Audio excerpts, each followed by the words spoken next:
Hey, what's up, everybody? Here we go again, episode 53 at Face Value. I'm Brian. I'm Lucas. And I'm Will. Starting it off where we left off from last week. So if you didn't watch last week's podcast, we had a debate over Usain Bolt versus Joey Chestnut, where each had to eat one hot dog and then run a 100-meter dash. Who would be the winner of that? We debated over it, and then Will claimed that he could eat a hot dog in 7 seconds. And he said that he would come on this week's podcast and prove that. So we are here today for episode 53 to really put Will to the test. So we do have a timer on our end. We will post the final time for each of ours whenever we're done. And we're going to see how it goes. So Yep. Just regular old dry hot dogs. dry hot dog. See what we can do. It is legit. So Just your standard Frank. there's no AI going on in this. It is a bit blasphemous. It is not a Nathan's hot dog because I don't even know if they sell them around here. It is Oscar Mayer. Love me an old Oscar. That is. Hey, it could be any brand. You know, whoever wants to sponsor us. It could be whatever brand of hot dog we want it to be. Don't tell Nathan's that, dude. They kicked Joey Chestnut out of the contest after that. So. All right, so we're going to time it. We'll post the final time whenever we're done. All right. And, we'll see how this goes. So Will's going to start the timer. Hot dogs up. 3, 2, 1, go.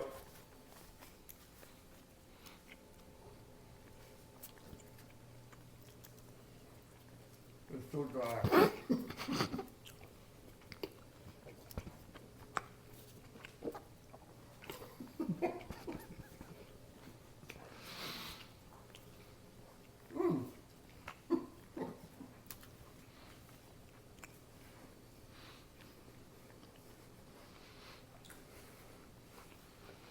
Usain ain't win this shit, dude.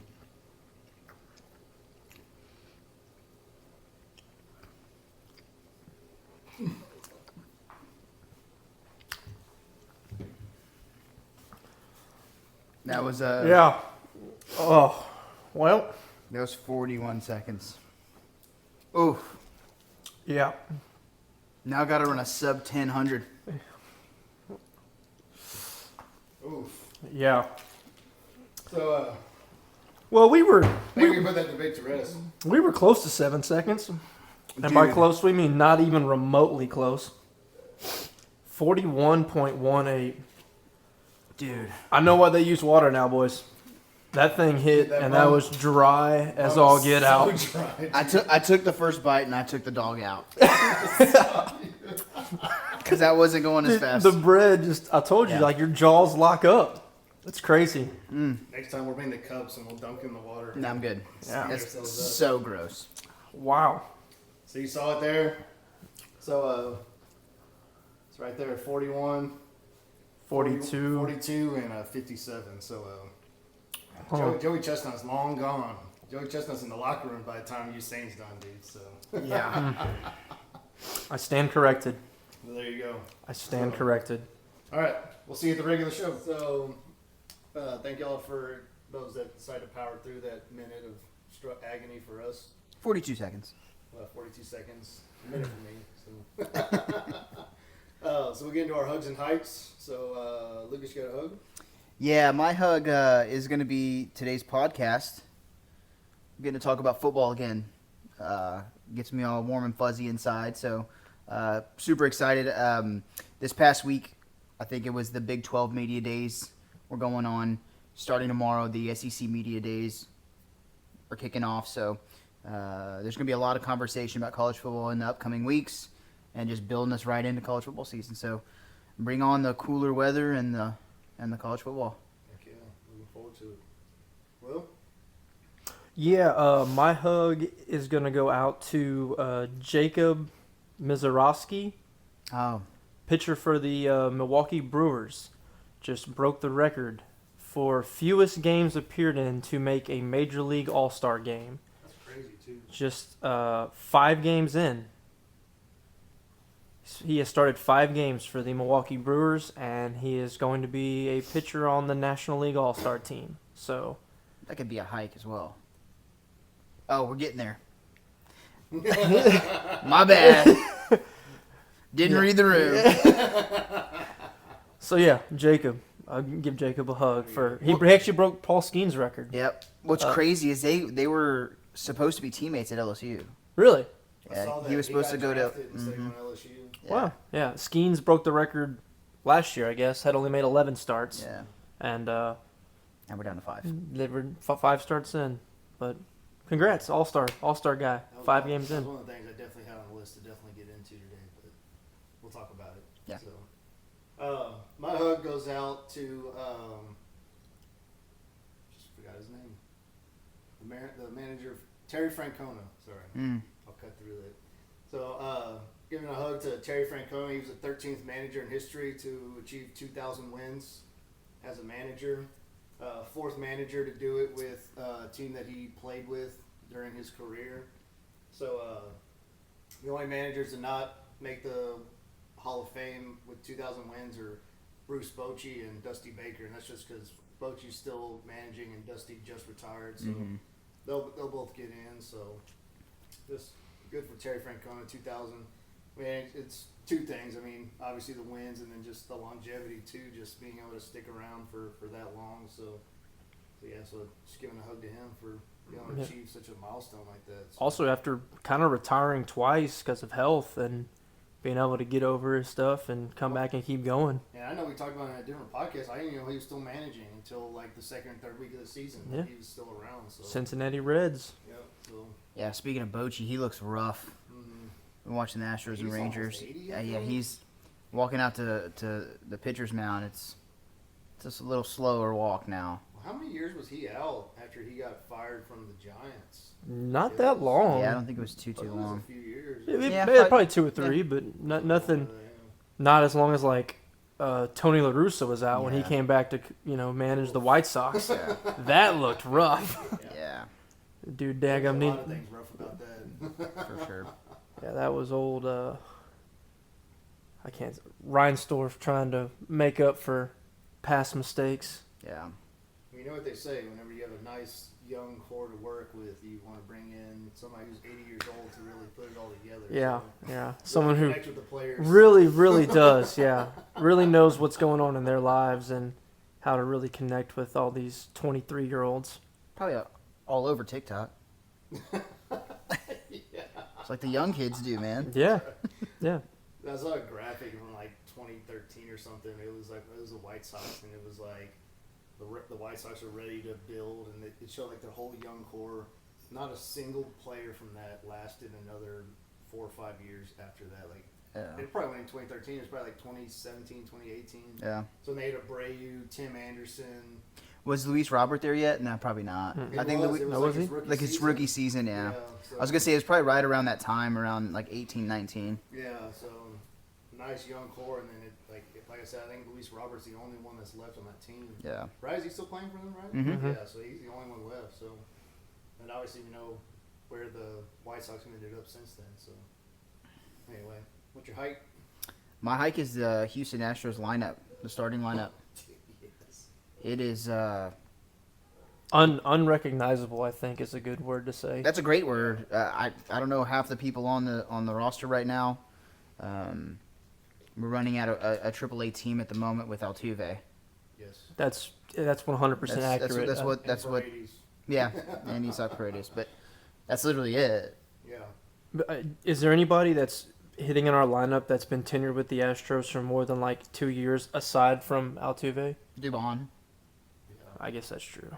but And that's he's a not- AAA that's not player. good. Yeah, like he's our He's a utility. Utility yeah, guy. he's a utility guy. He's not there to be an everyday. At least in my opinion, he probably isn't an everyday ball player. Well, it's kind of what we talked about last week. It was like, how long is all this going to last? And then immediately, like they won all those series in a row. And then you get swept by the Guardians, who are struggling. Mm-hmm. Lose 2 out of 3 to the Rangers, who've just been a roller coaster throughout the year. So yeah, it was just rough. But to be expected with that lineup, which is why Yes. the lineup can take a hike. But, We need Yes. to get some people back. this All-Star, which wish we had a little bit longer All-Star break, but it could not have come at a better time. Lose 5 of your last 6 to kind of limp into the break, and guys are banged up, and they just all need to. We don't, of all of our All-Stars, the only one that has the possibility to play is Josh Hader, Yeah. because Pena's out. Brown pitched today, so he's not pitching. Paredes said he has a family matter, so Hader's the only one that could pitch, and I don't even know if I want him to. I probably don't think he will. I mean, I'm sure he'll throw to 3 batters or something, but I guess it depends on where they're at. But usually they like blow through their pitching staff in All-Star games. Yeah, nobody pitches more than an inning. Just to build off of yours, Lucas, like, and build off a previous hike, it's like, dude, the medical staff, like this whole nonsense with Jake Myers, unbelievable, dude. Goes down with a precautionary. I think it actually happened while we were on the podcast last week. Yep. And precautionary, he's out for 2 to 3 days. Tries to go play, doesn't even make the first pitch. Gets out in the outfield, and they pretty much have to carry him off the field. And now he's projected to be out at least 3 weeks. So it's just unbelievable, dude. I can't believe that. Yeah, it's pretty crazy. Surely you give him the benefit of the doubt, though, that they ran through all the pre-testing stuff to make sure that his ankle and Achilles, calf, whatever's bothering him was good to go. Surely he was doing some pretty dynamic movements, jumping, cutting, sprinting. Surely. Yes. I mean, you would hope. You would hope. But the one thing, obviously, dropping 5 out of 6 isn't great. But the Tigers are also on a 4-game losing streak. The Yankees destroyed Seattle when we got swept. So we're still 5 games up, Yeah. which is great. But if the troops don't come back soon, we might be in trouble with that lineup. And the pitching is starting to waver a little bit, too. Hunter's last 2 starts. I was going to Granted, say. he looked Herculean for so long, but last 2 starts are back to early 2024 Hunter Brown, just kind of getting roughed up a bit. Yeah, and that's I think- I was gonna say that too. Like the pitching staff too. Hader's got given up 3 home runs in his last 4 appearances. So First blown save of the year, yep, Well, it's which like we still got the we win. won, but Yeah. I mean, It's like what everybody says, though, like, All-Star break couldn't have come at a better time. no, Like, this is the perfect time to finally get 4 days of rest and then kind of try to reset and Yeah. get back on track. And then hopefully when we come back, some of those guys that have been out are coming back in. So yeah. we'll see.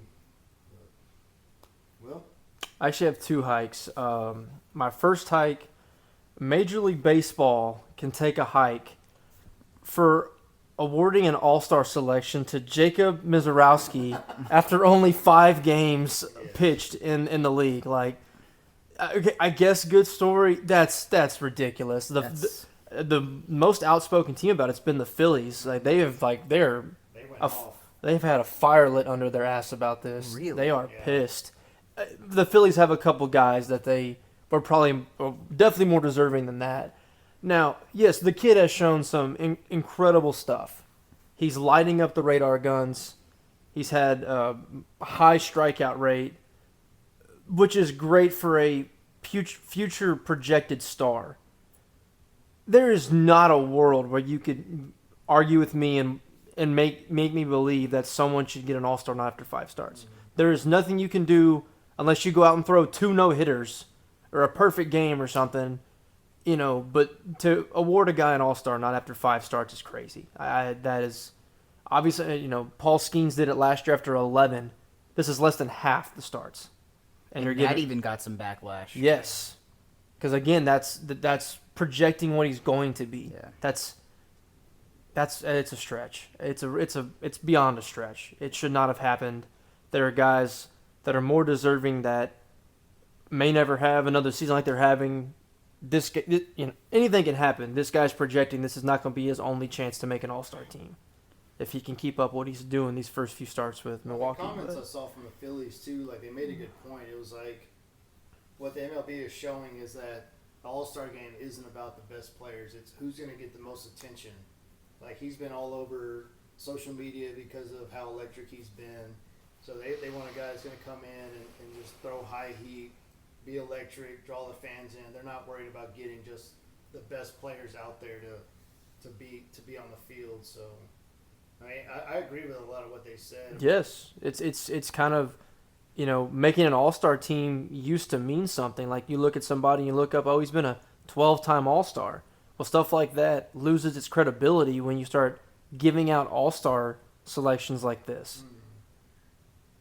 But so, to me, Major League Baseball can take a hike about that. My second hike is me. I can take a hike. I very much adamantly on this podcast last week, right in Lucas's face, said 12 seconds is easy. I'll do it in 7.5. Eat a hot dog. As you guys saw to open this podcast, I was nowhere near any of that. I severely underestimated the power of dry bread.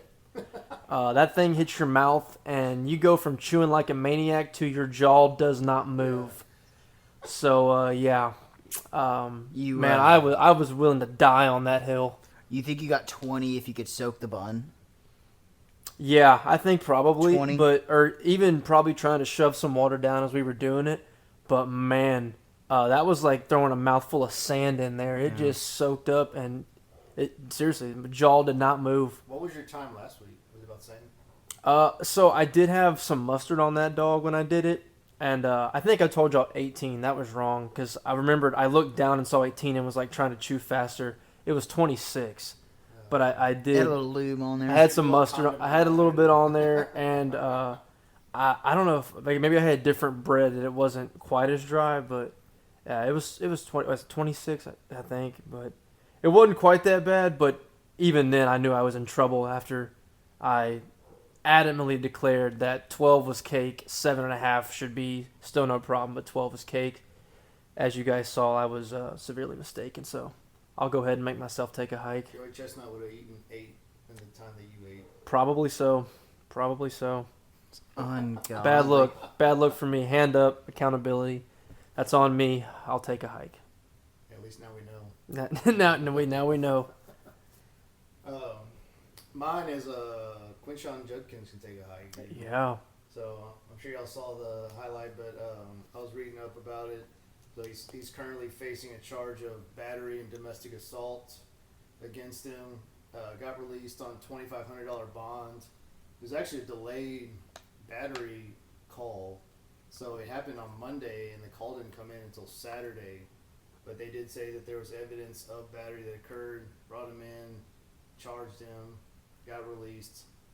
But it's just, like, stuff like that, man. Like, obviously it's just inexcusable, but especially a guy like that, you just got drafted, you got your whole life ahead of you, you got this potentially long NFL career where you're going to make lots of money, and then before you even start, you're putting yourself in a situation like this. Like, it's just inexcusable. And nowadays, especially, obviously after the Ray Rice stuff, Yes.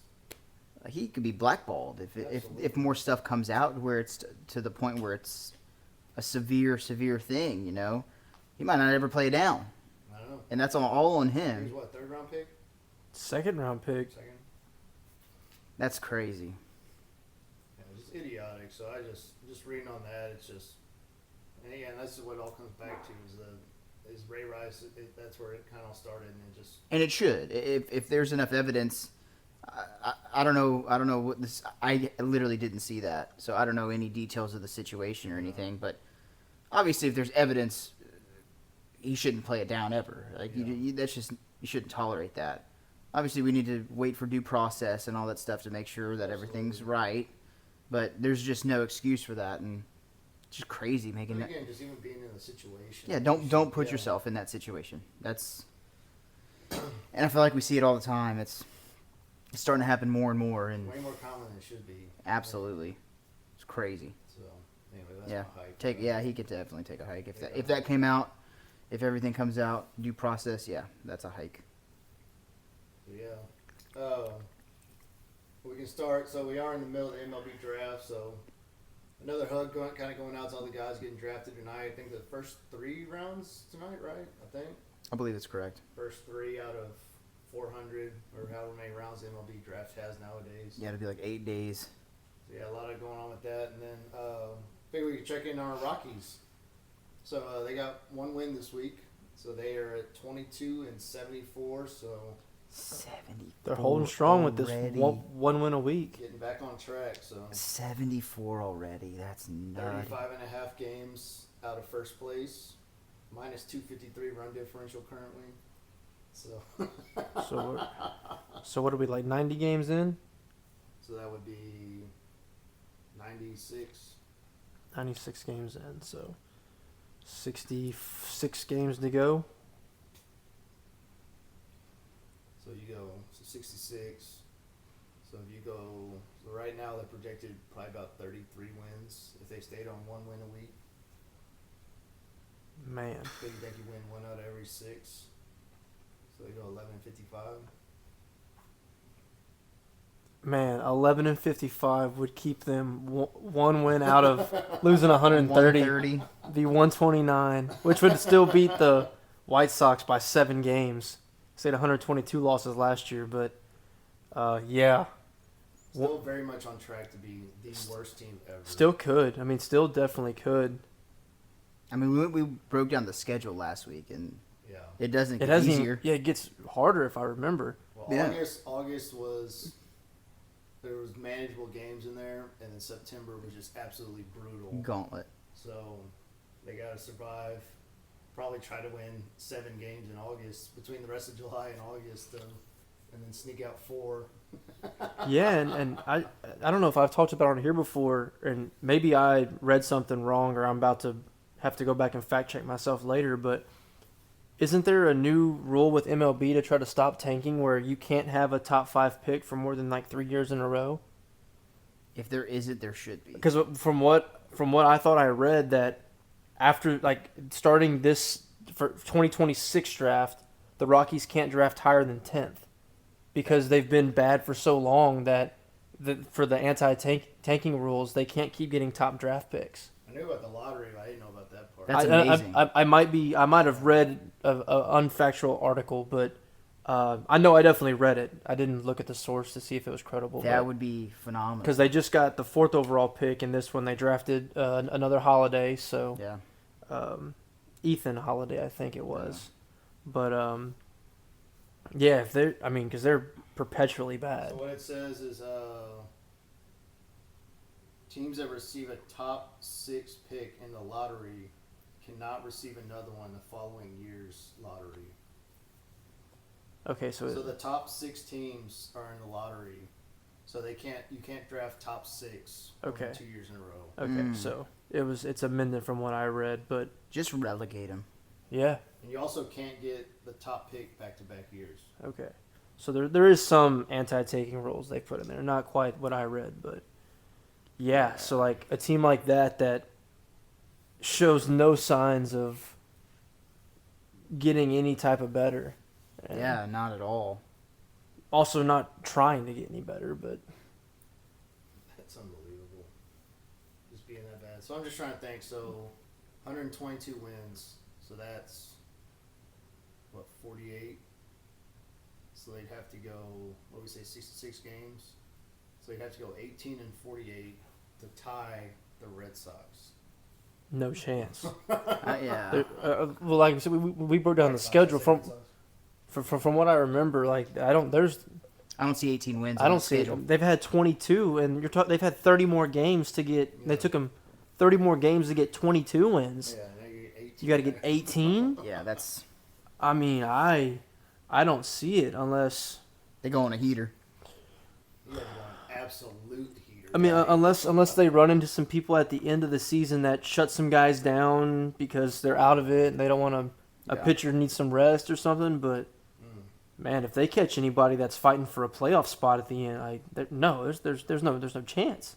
And that's exactly what they're running into. Yeah, like it's Because it's not only like playoff race at the end, like it's going to be like division. exactly, So- and I think that was the case too. They haven't played a lot of their interdivision games, and that's the hardest division in baseball. Agreed. A lot of it's loaded in September, so rough territory. Mm-hmm. Glad to see it. I don't know why. I don't know why I want to see the Rockies lose 130. That's bad. It's not good baseball, but it's just so funny to me that we had the worst team of all time last year, and they're about to blow by that 1 year later. Yeah, like not even close. No, that's On it's track to be 5 or it's 7 wild. games worse than Wild. the previous year. Oof. So yeah, kind of touched on baseball a little bit more, or a little bit earlier. So Dude, do we have any teams on pace for 100? Because I feel like it's kind of slacked off, where like there may not be that many teams really. right now the best. Probably the right Tigers there is and the Tigers. Dodgers Yeah. maybe 38. 59 and 38. So yeah, they're definitely on pace for 100. So like Detroit potentially, Los Angeles. That's about it. I would say it's probably It's just like the two. Phillies and Mets are 55. Astros 56. I'd say it's probably a 2-horse race to maybe get to 100. Then The I Cubs mean, are the Cubs are at 57. Yeah. it's gonna be close. There's gonna be a lot of teams at like 96, 97 wins. Yeah, I would say the Astros, but No, with that chance. lineup, No. and it's going to be like that probably for a little bit. I don't foresee that being a benchmark there. Well, It's going to be able to reach. Like, so 66 games left. They have to go 44 and 20 the rest of the way. Yeah, it's not happening. That's tough in general, Yeah. especially when you're so up and down with all your injuries and everything else. That would require us to keep our June pace up, which was just an insane month. Yeah. Yeah, it's not going to happen. No. So yeah, so it's baseball. So I guess our big thing, because NBA is kind of whatever. Touched on NFL. That's pretty much Judkins was kind of the only real thing going on. So Yeah, let's jump into some college football. So let's do it. we kind of talked about before. So what we're gonna do is we're gonna preview each of the. We're gonna talk about the 4 major conferences in the group of 5. We'll start with the group of 5. This one might be a little bit of a cluster, just because we're trying to go through 5 conferences. We'll kind of focus on some other teams. We'd love to hear your comments at any point if you feel like we missed somebody or you disagree with what we say. I mean, we're more than happy to hear you out. So, I mean, I guess just initially, like I said, it's 5 conferences. We'll probably just narrow down on a few teams. But like Lucas, like, is there any like who's kind of like one of your teams to kind of look out for, like in the group of 5 right now? I mean, you have your normal. Obviously, you can't discount Boise State. They're losing quite a bit, obviously, with Genty being gone. He was the main player in their run last year. I mean, they were just handing the ball to him 40 times a game. But you can never count them out, especially in the Mountain West, which, for the most part, isn't very stacked. Right. So they're going to have some wins on that schedule. I'm honestly curious to see kind of what happens too with Oregon State. Malik Murphy transferred from, obviously he's a Texas guy, went to Duke, now at Oregon State. If you go break down their schedule, it's actually pretty manageable.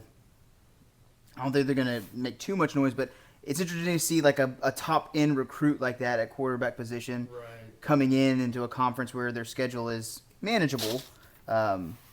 Just kind of see how he can do. Tulane's going to be really good. TJ Finley on his 8th team out down in Tulane in New Orleans. Pretty high on them. The Sun Belt is a crapshoot, man. It's pretty wide open. A lot of people are high on James Madison again this year. I would love to see Texas State go in and run the table and make some noise.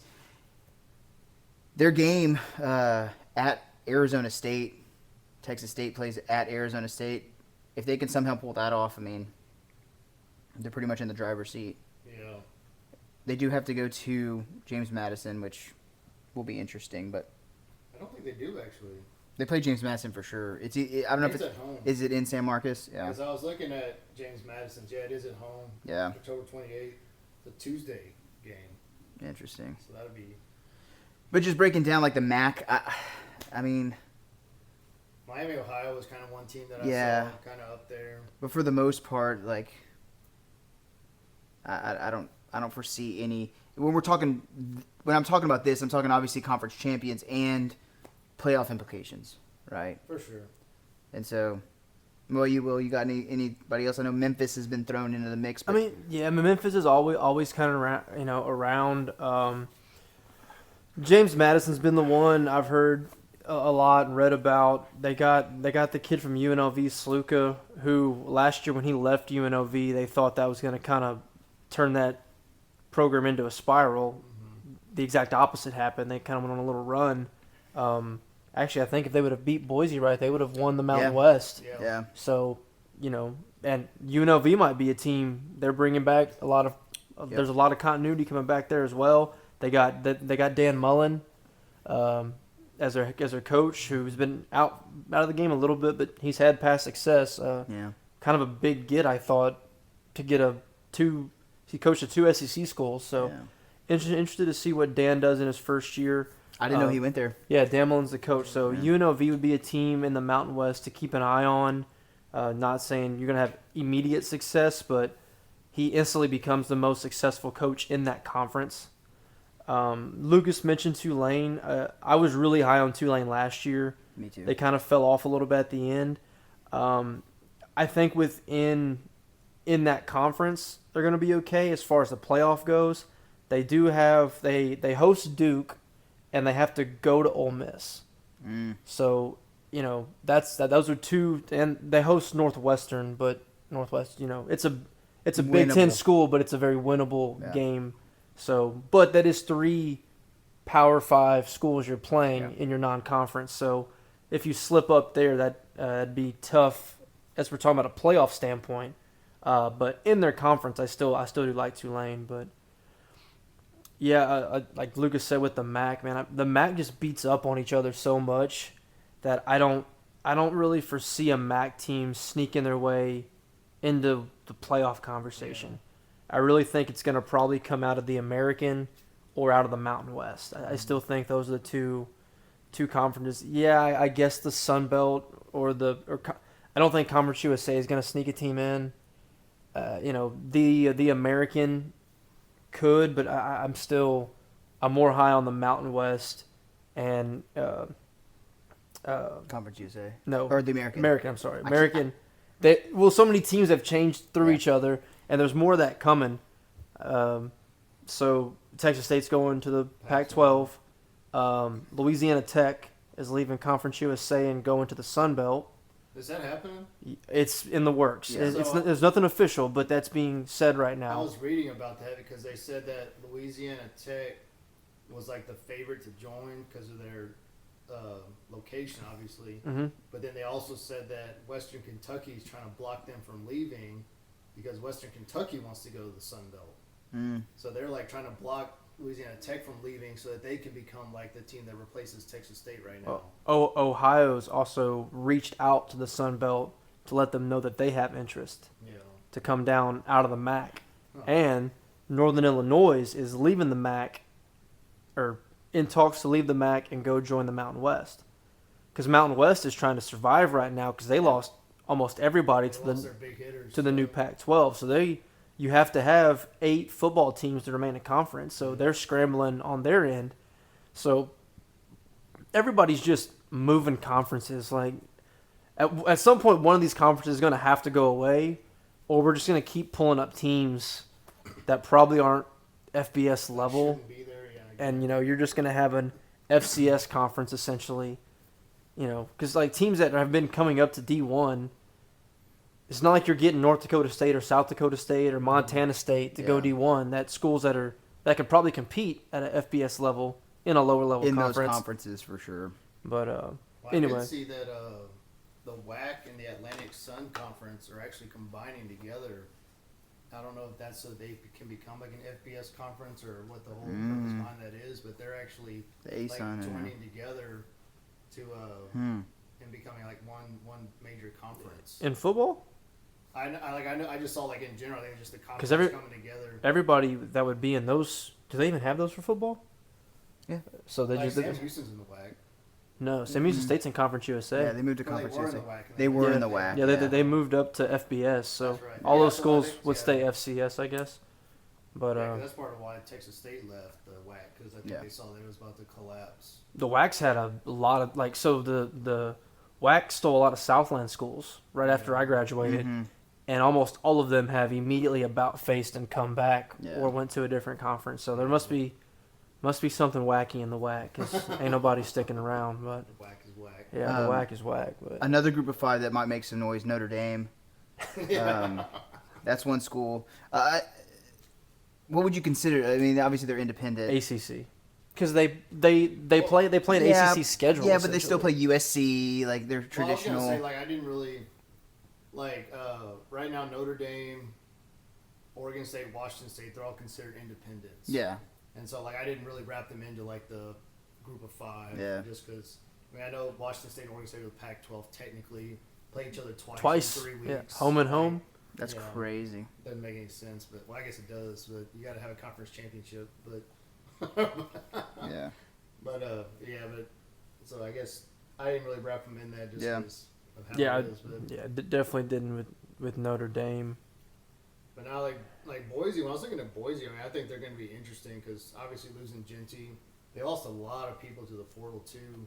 But they also said they got a lot out of the portal, so they got the major or Fresno State's top running back, pulled him over there.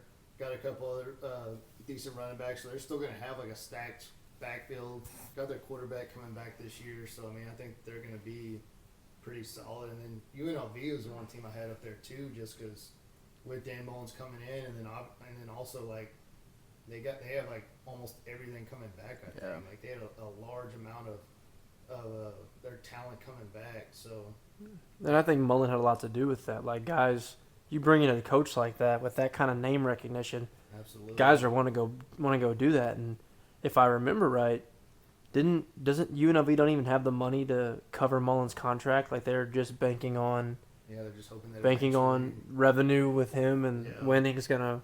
I think when he signed for it, Sanders, yeah, it's the same method. Like, Colorado didn't have the money either. I don't think they have the money to even fund the contract, but that's just projecting out. So a lot of faith by them in this football program. I know a lot of people are big on the military academies too. Again, especially Navy. Yeah. I've seen a lot of hype for Navy as well.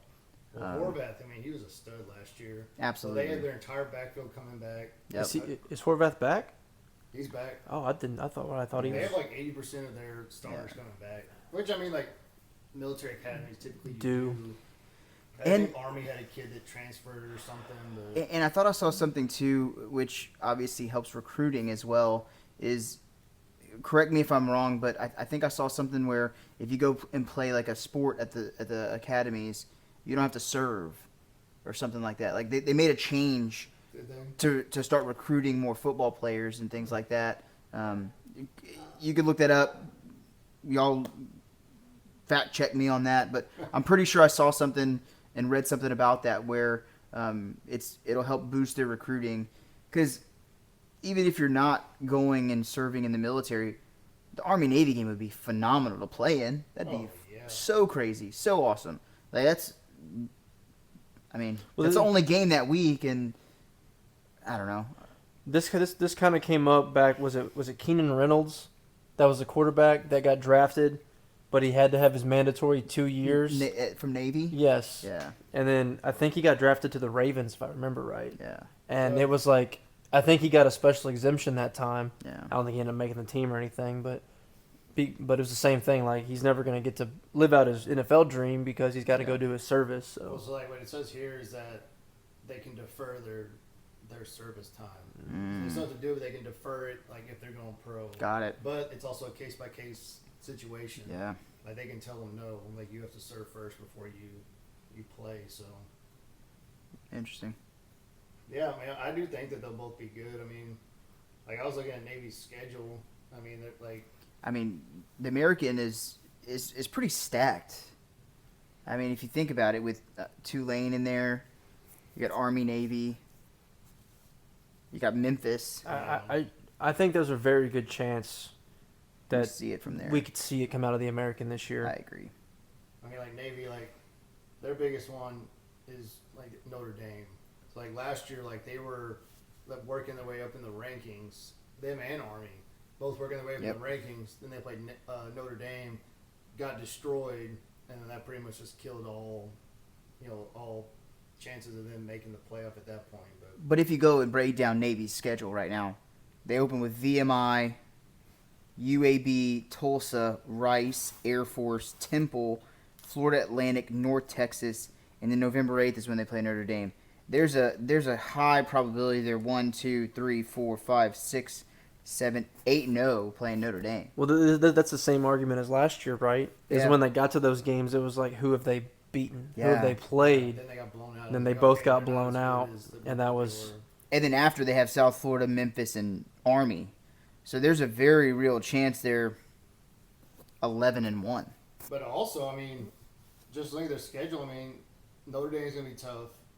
South Florida's gonna be better this year. Yeah. So I mean, going to Memphis. I mean, Memphis is expected to make a push, and going over there, that's gonna be tough. But Memphis lost a lot. Memphis only has Yeah. like 35 to 36% of their starters coming back. Because they went so hard in the portal last Yeah. year. They went super hard.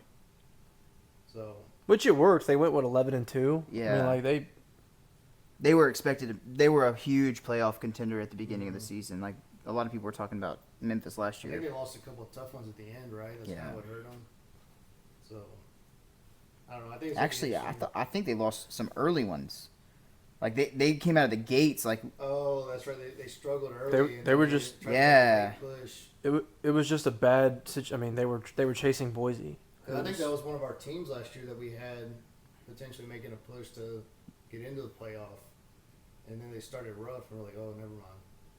And then they ended up going 11-2. Because last year it was the Memphis Tulane game, Yeah. and we were all high on Tulane, Mhm. and then Memphis beat them, kind of started Tulane's little tailspin, Yep. and Memphis just kind of springboarded.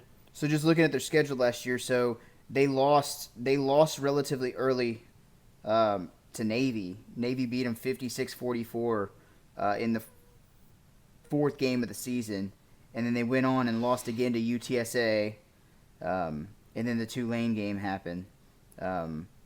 They beat Tulane, right?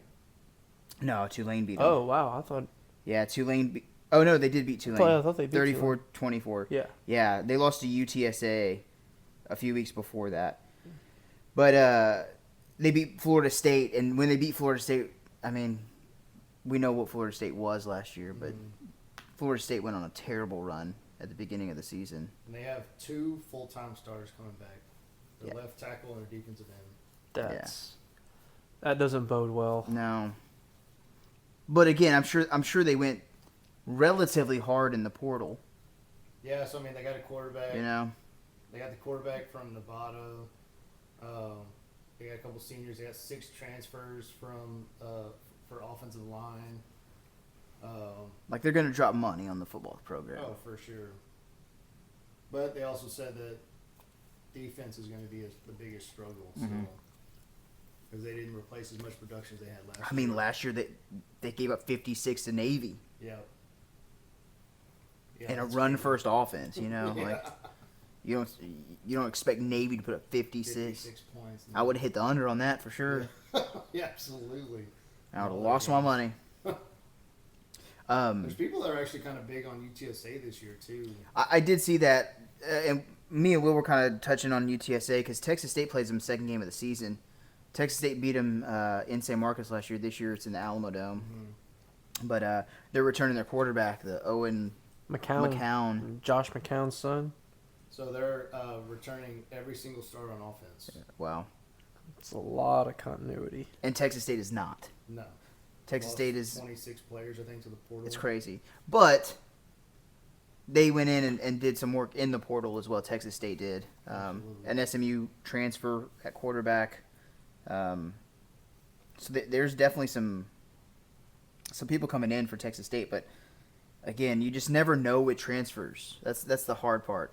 Mhm. We know for sure Texas State's going to run an air raid. Kenny's going to be throwing the ball around the field. But is it going to click? Is the real question, because you saw what happened with Ole Miss last year. They brought in 36 transfers, 3 quarterbacks. So Nate Yarnell from Pitt, Luster from SMU, and then Holden Garner from Auburn. Yeah. 8 skilled core guys and 19 defensive players. Yeah. It's a lot of new They faces. got that Greg Burrell from UNLV, the running back from there. That was a big pickup for them. That dude was a monster last He year. was. So, Because they lost Medi yeah, Marty. or Madi. He went to, I think, like Ole Miss or something. He went to an SEC school. Oregon State, Arkansas. I thought. Arkansas, yeah. Madi went to Arkansas. Yep.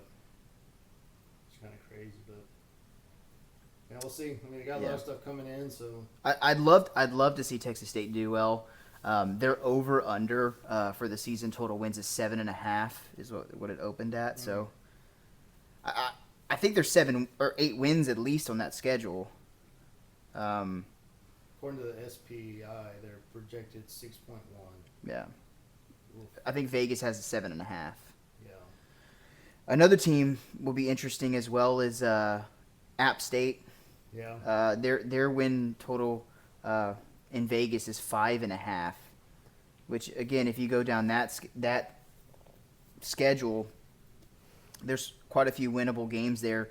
They brought in AJ Swan. He was a starter at Vanderbilt, transferred to LSU to be a backup to Jaden Daniels, and is now starting at App State, or is projected to start. So, a veteran quarterback, App State. They're always a team that you don't want to play if you're a Power 5 school, or Power 4 now. They But, lost 40 players to the transfer portal. yeah. But then they brought 30 in. Yeah. I think all these group of 5 schools are just going to have to get used to this. This is going to be a norm. It's going to be a norm. And that's what they talked about. Like, they said even with Boise State is now the way that it works is any of these group of 5 schools, you have this enormous success, and the first thing's going to happen is your entire roster's going to get purged. Yeah. Because all these top players are going to go somewhere And then else. you're just going to recoup all the Power 4 guys that didn't like where they didn't like the situation they were in. Let's go play at a small school, For a year. build my brand back up, and then go try the Power 5 game again. It's going to be they're essentially a minor league system at this point. Yeah, and another thing too, it's affecting the high school recruiting ranks too. Oh, absolutely. You know, because there are kids that typically on a normal year, if there's no transfer portal, if there's none of that, they're going onto these schools and sitting behind a quarterback for a few years, and now they're taking chances at smaller schools. Yeah. I know LSU, they signed a kid from Baton Rouge. He was a 3-star quarterback. This was in last year's recruiting cycle. He was a 3-star, had offers a lot of places, but instead of going to the other places, he went to LSU as a preferred walk-on because he wanted to go to LSU. But all of his offers were just small schools, and he didn't want to do that. And in other years, an Arkansas or a Mississippi State might take a flyer on the guy. Right. But because now they're bringing all these bigger schools are now finding more experienced quarterbacks. They're like, well, I'm going to take this guy to come in and contribute right away, For sure. kind of thing. So I think the high school recruiting process is a lot different as well. And so you're seeing a lot of these guys like, I mean, who knows? The kid from Sac State that we talked about last week, the 4-star wide receiver Yeah. who chose Sacramento State over like LSU and Miami or something like that. I mean, That's crazy. and again, the paper hasn't been signed yet, but just the fact that that's an option is pretty wild. So what do you think about a team like Liberty? Again, 'Cause I know, like, a lot of unknown. They have money. yeah. They're gonna. I mean, I'm sure they went ham in the portal. And then, like we talked about too, and they're the team that their schedule's not going to be good because they're in No. Conference USA. I mean, just look at their schedule. I mean, they play James Madison at home, That's gonna be a big teller right there. but other than that, I mean, it's Old Dominion, UTEP, New Mexico State, Delaware, Missouri State, FIU, Louisiana Tech, and then Kennesaw State. Yeah. Like, that's your schedule. If they lose to James Madison, there's nothing on that schedule that's gonna shout. Yeah. So like you have to win that one. You have to go undefeated and hope that a lot of other teams lose 1 or possibly 2 games just so you're the highest rated Yeah. They are conference champion. They are overwhelming favorites in Conference USA. Of Oh, course. yeah, and they should be. Overwhelming. Of course. Like they fell on their face last year, big time. But just and again, I guess if we're just touching on all the group of 5 conferences and possible winners, Liberty's it. Mm-hmm. But when we're talking about playoff implications, I don't. They're not. I think Liberty would have to go undefeated, where a team from, say, the Mountain West of the American could even at 1 loss, maybe even 2 losses. The committee, I think, would look at them and give them more credit for the schedule they would have played compared to what Liberty does. Yeah. If Liberty has 2 losses or 1 loss, a 2-loss team out of one of those other conferences is going to get the nod over a 1-loss Liberty. Agreed. Now 'Cause- undefeated, you have to map. That's a different argument to make, but But just let's play this game. So if Liberty goes undefeated, and Texas State has 1 loss at Arizona State, Texas State gets the nod. of course. Yeah. Like, I don't think it's a question. Or even if Texas State has 2 losses but beats Arizona State, like they still might, depending who the losses Yeah. are to. I think we'll get into that. I just think these other conferences are carrying more weight. Conference USA, probably the worst Group of 5 conference. Them or the MAC. Yeah. I think the MAC The MAC has a few other. Yeah. has better history, so and MAC's got more upsets and everything. I think Conference USA is probably sizably the worst Group of 5 conference. Yeah. They just top to bottom for sure. The MAC Yeah. just is well known for MACtion.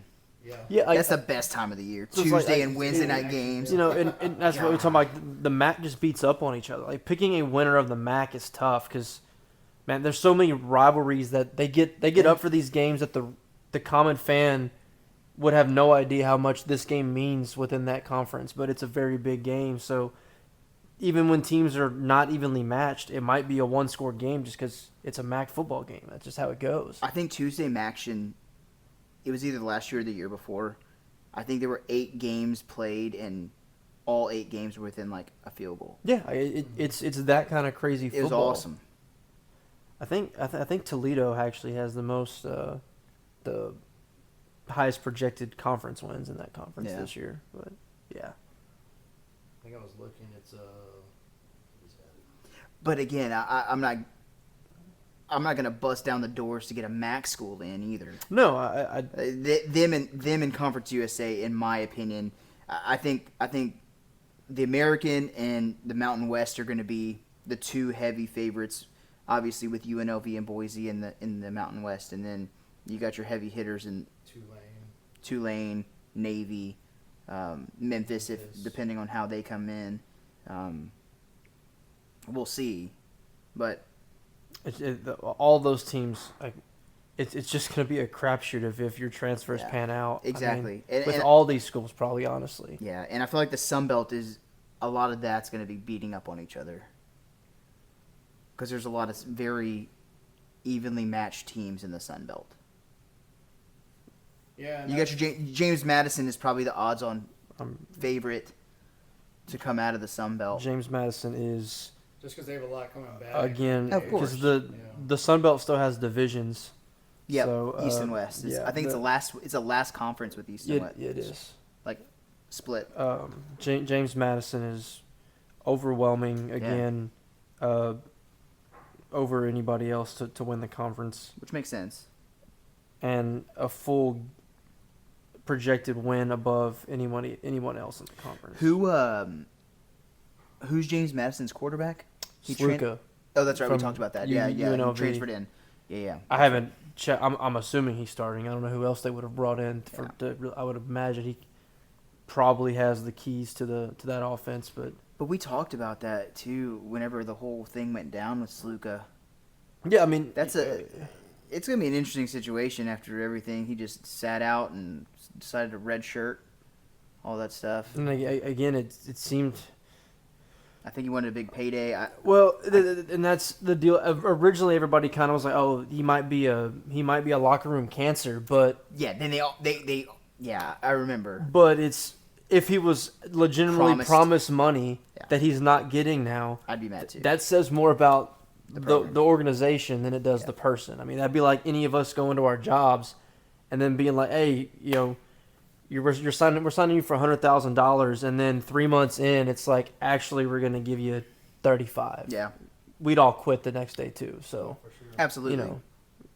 So right now they said that it's Alonzo Barnett III from James Madison. He got hurt last year. So they said if he's 100%, there's a chance he could start, or it could be Sluka. So depending on how he is, because Little QB battle. so we'll see. I mean, he had 2,600 yards passing, 26 touchdowns, 4 interceptions, and 700 rushing yards. wow. Yeah. 20. Sophomore. And you said he got hurt. That's before he got hurt against what- Marshall. I was like, well, how many games did he play to throw 26 TDs and still get hurt? Yeah. That had- To 4 picks, that's a great ratio. Let me see. And that was only on 2,600 yards, so it wasn't like he was just lighting up the yards per game to get that many touchdowns. It's 22. Yeah. Went to the Astros. Y'all, not to jump back into baseball right quick, but LSU's had a lot of guys drafted tonight. Yeah. I mean, when you later than I thought. you though. you win a national title, that's presumed to be happening. But Like Anthony Ianson went late. yeah, third round. That's crazy. Third round. He was a projected late first, early second. Marshall was the last game of the season. So. Oh, okay. But looking at James Madison's schedule real quick, so the second game of the season they have to go to Louisville, Yeah. and that's going to be a set in. Oh yeah, we'll get into the ACC, but Louisville might be a bit of a dark horse in the ACC. this year. Agreed, and so that's going to be a tone setter for the season right there. Yeah. If they can go and grab a win at Louisville, I mean, and then knock off Liberty the next week, Mm-hmm. that could be. Because if you keep scrolling down, I mean, I don't think UO Lafayette's going to be very good this year. Georgia State, Georgia Southern, Old Dominion, Texas State. They have to go to Texas State. We'll see what they are. And then App State at home. They play Washington State, but again, Not looking for a ton out of the Pac-2, no. Washington State lost a ton too. Oh, yeah. and especially the quarterback. Yeah. The quarterback's at Oklahoma now. Mateer. Mateer. Everything over the. Yeah, Mateer leaving is big. Yeah. Which, speaking of dark horse, a lot of people are pretty high on OU. Not with that schedule. The schedule's what's rough. Yeah, But there's some winnable- It's the second worst schedule in the SEC next to Florida. Yeah, well, a lot of people have them over Florida as Hey, the hey, worst. SEC's coming in 4 weeks. In 4 weeks. They will somehow make every podcast in Yeah. between them. But a lot of people are super high on OU. But I'm not because I don't trust Brent Venables. But anyway, sorry. Well, SEC's later on. SEC's later on. that's gonna be a fun week. That one might Just be the whole time. be the whole thing. Yeah, no dog eating before. Shoot, that might end up going into 2 weeks, as deep as we'll get into that one. Yeah. Might have to have a dog before to get. In there. But yeah, I mean, overall, if you had to pick, so let's just go. What team from the group of 5 are you going with? Let's go down the road, Ryan. I mean, for me, like, I still think it's Boise State. I mean, I just think, like, if you look at a lot of the schedules of a lot of these teams, some of them have tough schedules, or most of them have at least, like, tough parts of their schedule. I mean, looking at Boise State, I mean, they go to South Florida, so that'll be a tough one right off the bat for them. Cross country.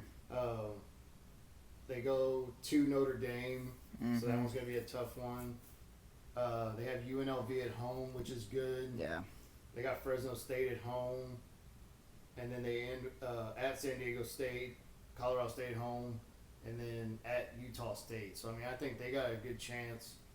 I mean, if they can be, especially if they beat South Florida, you take the loss to Notre Dame, and I mean, you're still looking at 11-1 season, depending on, and then you win your conference championship. I mean, I still think that they're the tough one. I mean, I think UNLV has a good chance as well. I mean, Idaho State, Sam Houston, they got UCLA, which you have no idea what to expect. I mean, from their UCLA. quarterback just went up to Oregon. Yeah, so I mean, you never know what's going to happen with them, and so I think a lot of it's going to come down to when they play each other October 18th. Kind of like last year. Like that's going to determine who's going to win the conference and who's probably going to get the bid. I mean, I was looking at Tulane, but I mean, like they have Northwestern, who's going to be better this year. They got to go to South Alabama, should win that one, but then you got Duke at home. Got to go to Ole Miss. I mean, so like right off the bat, like you got a tough non-conference schedule But if you win all those games and lose to Ole Miss, same can be said. for sure. But So what would you? that's picking hairs at that point. Because Yeah. are you going to take a Boise State who's 11-1 or Tulane But who's also, 11-1? I mean, I think Tulane's conference schedule's tougher. Like they got Agreed. UTSA, who's better. I They agree. gotta go to Memphis. So I mean, They gotta I play Navy. think there's at least 2 or 3 losses in their schedule for sure. For Yeah. Tulane.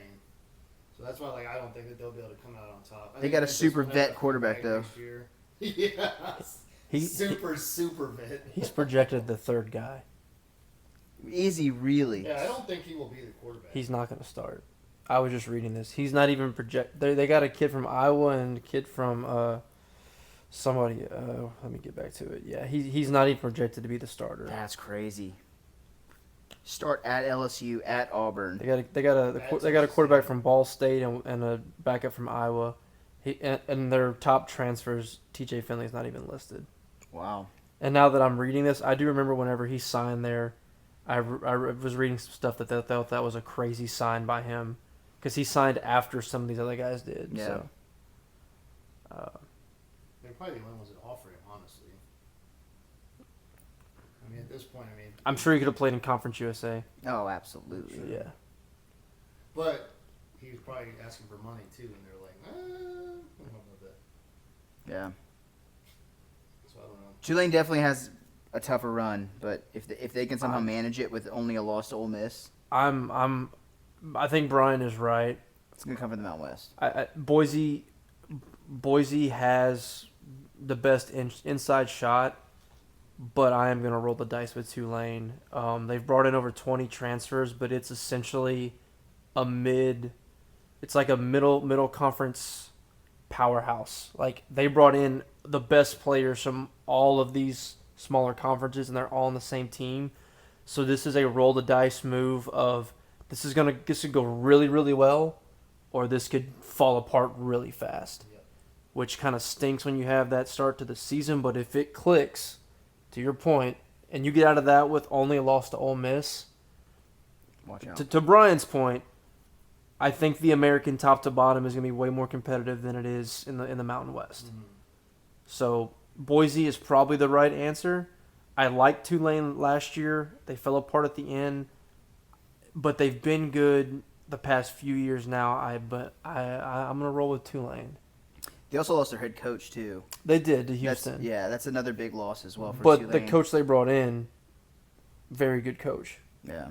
So risky pick, but I think if the dominoes fall the right way, I think Tulane can make some noise. I think the riskier pick is what I'm going to go with. I'm going to go with Navy.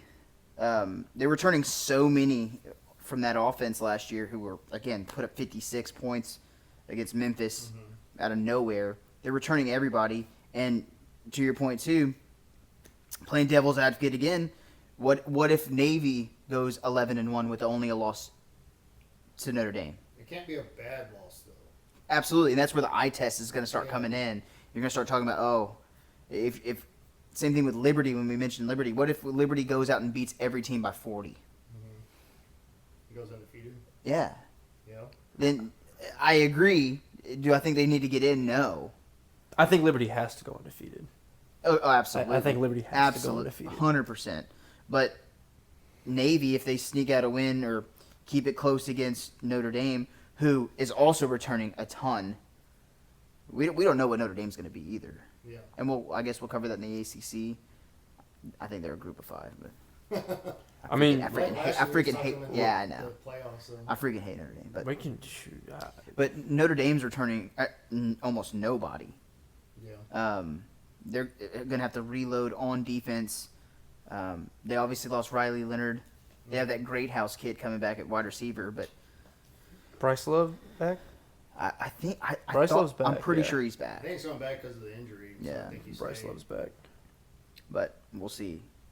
And we could touch on them on the ACC, but we don't know what Notre Dame's going to be either. No. The same team that lost to Northern Illinois last year, and then made a natty. It's crazy. They got a good route. Well, oh, you picked yours. So. Yeah, I think I'm rolling with Tulane. And Tulane, I can easily see Tulane going 10-2, 11-1, or going 6-6. Like Yeah. it could happen that fast. But it's just if they can make it through the American, I think they'd be the most battle tested team that could make some noise in the playoff. Like you could see something Yeah. possibly happen where like, man, if Boise beats UNLV, I really think they just roll the Mountain West. Mhm. Like it's just not a good group out, not as good as it's been in past years out there. So, Just wait till next year when all those teams leave. Yeah. And at the end of the day, with these types of things, you're splitting hairs. Like it's literally stick your hand in a shoebox and draw a straw. Yeah. I mean, you just don't know what these teams are going to be like. mostly because there's a lot of turnover at these big schools too, but you're not losing your top guys. Where all these small schools are losing their best players, Yeah. not to the draft, like just to other schools. So Because let's be real, last year, I mean, I know I picked Liberty to go to the group. I didn't even have Boise in there. And, I mean, for a while there, Texas State was in the conversation, especially when they were up against Arizona State, who ended up being a playoff team. I mean, you just don't know. There could be a team coming out of left field. Yeah. Some quarterback just pops off at a small school. or it just takes one of these small schools to knock off a power four, and all of a sudden they're smack on the radar. For sure. Because that's the other part of it too that I was talking about. It's like the group of five. It's like, yeah, you have to have a great record, but you also have to draw that media attention Yep. to get yourself into the ranking and move yourself up. Which is exactly what Boise did last Virginia. year or just a great showing against Oregon. True. Like that's one of the best losses probably the last 10 years. Yeah. Like that loss carried more weight than so many other wins by other teams just Yeah. because of who it was too. And that was week 2, got them in the spotlight. Oh, look what Boise did to, Yeah, Genty's legit. Boise State is good. Like, Correct. And then, Correct. they just rode it from there. Because like you said, with Texas State, you beat Arizona State. We're having a completely different. Totally different trajectory. Huge. Different. Especially if they still win the Big 12 and make it to the playoff. Well, Arizona State did y'all favors because again, Arizona State was predicted to finish 15th. Yeah, but So- but they still won the conference. A loss to Texas State wouldn't have mattered if them getting in or not. But I'm saying when y'all played them close, it was still big because Arizona State's a Big 12 school, but they weren't projected to be good in the Big 12. Like Yeah, as the I season I went see what you're on, saying. Yeah. that game started looking a lot different Yeah. because they were projected to win like 2 games in the Big 12. Because another thing that gets me as well is the Texas State trajectory. If they win that game, if they don't blow, they had a 21-point lead at one point. If they don't blow that game, right after that game, a bunch of the biggest players on the team jumped in the portal. They said, "I'm redshirting." Especially Like, the 4-star. Yeah. Bell, yeah, the defensive lineman Big as Ben, yeah. or defensive end. Yeah, I wonder where he ended up, but He went to Oregon State, I think. Where did he go? conference rival. Yeah. yeah. But yeah, so things like that, like who knows what the trajectory for Texas State would have been if they would have won that game? Because then they went to and played Sam Houston State, ended up losing in a game that they should have had no business losing. Kenny going forward on 4th down on like your own Sam Houston 34-yard line, like Oh, he went to Virginia Tech. about Tech. I mean, good for him. That's He wanted to listen to Andrew Sandman. He wants some more talent in his life. it's probably better than Jim Wackerfield. So are there any teams on your mind that could kind of sneak themselves into the conversation?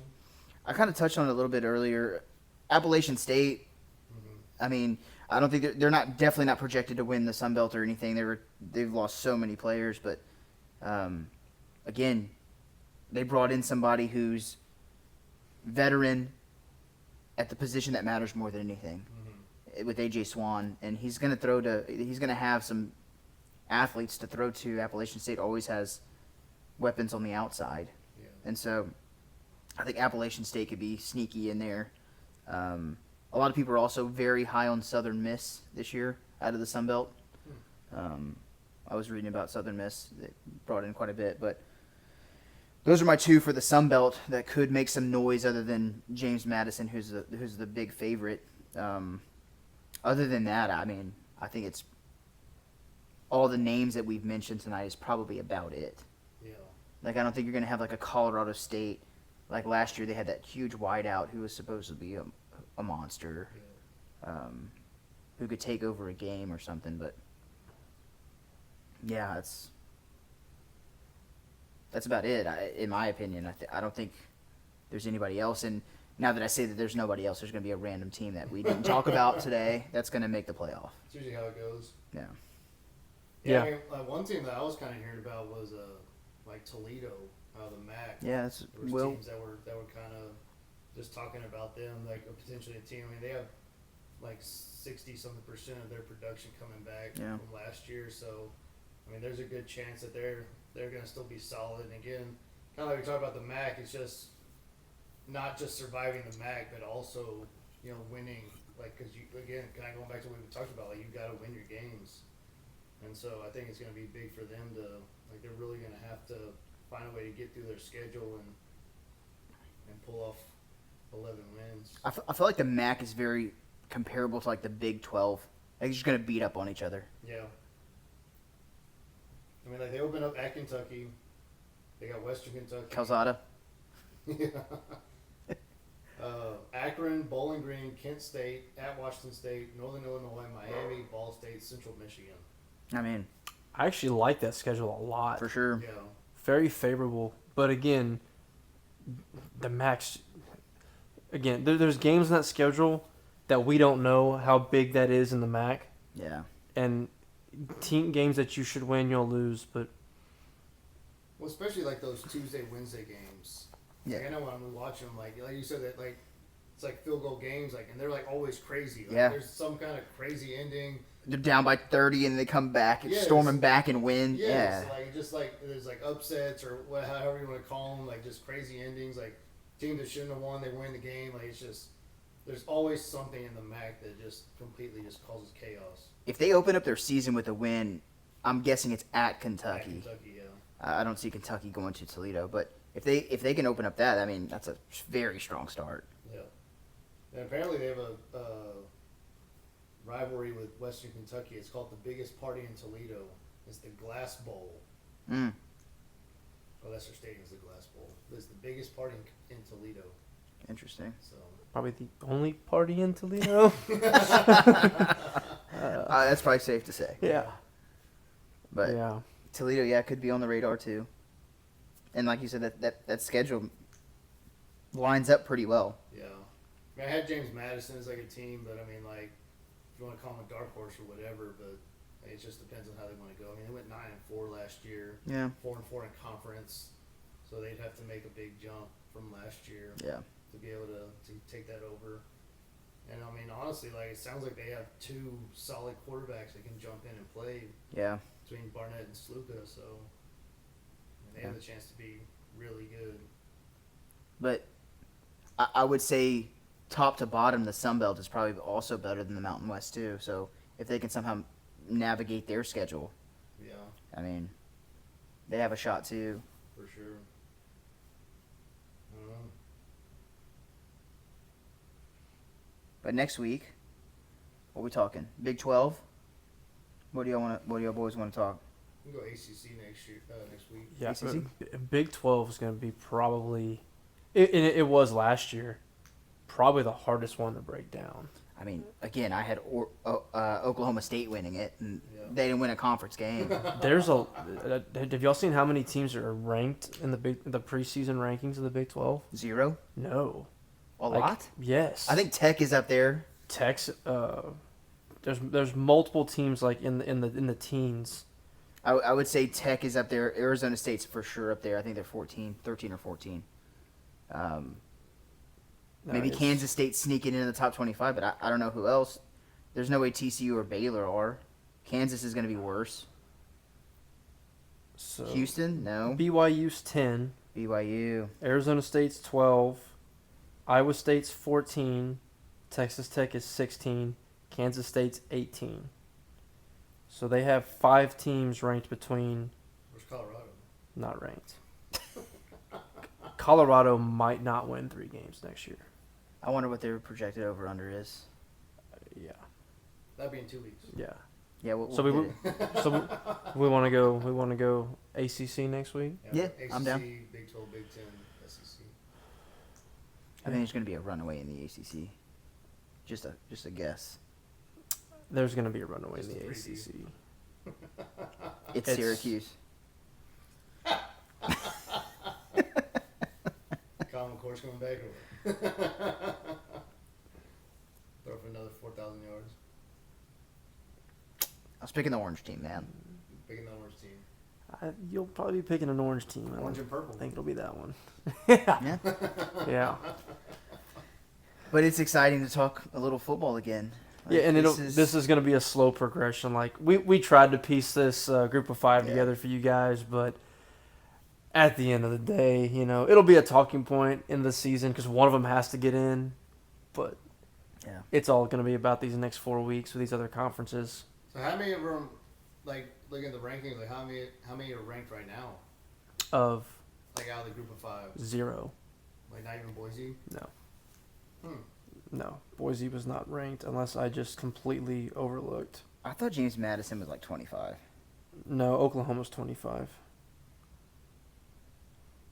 So, no, there is not a group of 5 team ranked according to the preseason AP. I'm sure Boise would be the one to get the most, Yeah. just missed or others receiving votes. Probably they'd be the highest one, but So,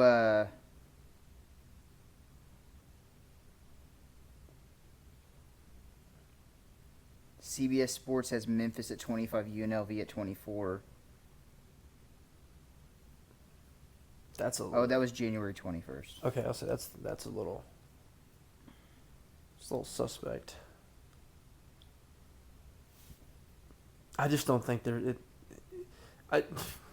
yeah, at some point there's gonna be a group of 5 that's gonna find their way ranked, but I'm not gonna call Boise a one-off last year, but I don't think a group of 5 is gonna make that kind of noise again this year. Mm-mm. Because you're not gonna have a Genty just roll out of the group of 5 this year. That No. becomes you may not have that again for a long time. I mean, that was.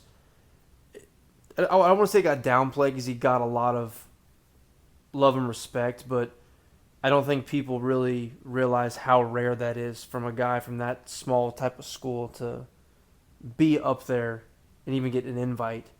I'm trying to think of the last. Who was the last guy to get a Heisman? Did Colt Brennan get an invite? I was thinking one of the Hawaii boys, but Yeah, he got invited back in mid 2000s. Yeah. That would be my guess. That's The the only- last other one Yeah. I could think of. That's the only person I can think of. So I don't know when this was posted, but this was July 13th. This had Boise State as 25. Okay, So that was the one. which And that's based off of last year. and if there's gonna be Let's one, be real. if there's gonna be one, I mean Boise probably should get the nod preseason. But preseason rankings are just a talking point. They mean absolutely jack Nothing. nothing. I know that's what we Nothing. thought last year too. Like until you get the playoff rankings, like the rest of it's really. I mean, yeah, And honestly, even those, it's like Yeah. honestly, week 10 rankings don't matter. Yeah. The only one that matters is the last one of the season. Yep. and they If you're really in. don't matter that much anymore. I mean, because I guess it does matter because like by week 5, if you have 2 losses, you're not out of it anymore. Where No, you got to run the table. 2 years ago, you had 2 losses by week 5. You might as well Hang just it up. go into next season because Yeah. what are you really going for You're at this not getting point? back up there. Well, you're not going to be a top 4. No. It was very next to impossible to get in. So now it does have some meaning. There's something to still play for, I should say. For sure. Not just the Duke Mayo Bowl. No, and even with these group of 5 teams, because like one of you has to get in. Yeah. So oh, absolutely. You still have a whole season ahead of you. Yeah. Yeah. I'm just ready. We're, what, 6 weeks out? How many days away are we? 41? So it should be less than 6, right? So it's 30, 35. 'Cause we only have 4 more weeks of. Oh, we have 5 more weeks because we're gonna do the playoff 47 days. playoff prediction, right? Yeah. The last week before. 47 days. No, 40. 40. It was 40. It's 40 days. 40 days. 40 days, 14 hours, 12 minutes, and 8 seconds. Well, that's what you said 47 last week. last week. You said next week will be 40 days. 40 days. It's coming I up. cannot wait. Yeah, so like right at 6 weeks. We'll keep on trucking. That's right. Got anything else? That's it. All right. College football talk has begun. Slowly, baby steps, baby steps. It'll progressively get better until we come to a head with SEC, which will get probably a little bit out of hand. And I'm so excited. Yeah, oh yeah. So excited. It's going to be a hoot. Oh yeah. We appreciate everybody watching. Thanks for watching the hot dog eating contest. We'll see you at Coney Island next year. No, you won't. Until next time, we'll see you next week. See ya.